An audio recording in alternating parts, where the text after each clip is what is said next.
নমস্কার, চলে আসছে আমার একটি নতুন রেসিপির ভিডিও নিয়ে। তো আজকে দেখাবো বাড়িতেই কিভাবে সহজে বানিয়ে ফেলতে পারবেন পটলের খোসা ভর্তা।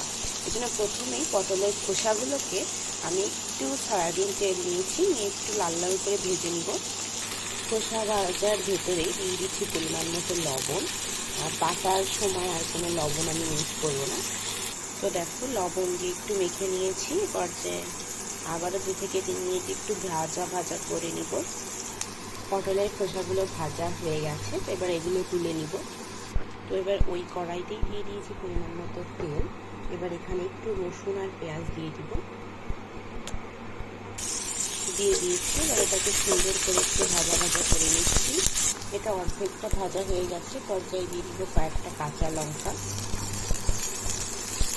মরিচটাও সুন্দর করে ভাজা হয়ে গেছে, দিয়ে দিচ্ছি একটু কালো জিরা,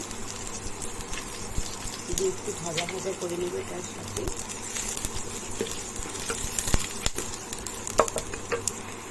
আমি কিন্তু আমার এখানে সবগুলো উপকরণই পাটায় নিয়ে নিয়েছি। এবার এটাকে সুন্দর করে বেটে ফেলবো। পাটায় বেটে নিব একদম মিহি করে। তো দেখো, রেডি হয়ে গেছে পটলের খোসা ভর্তা।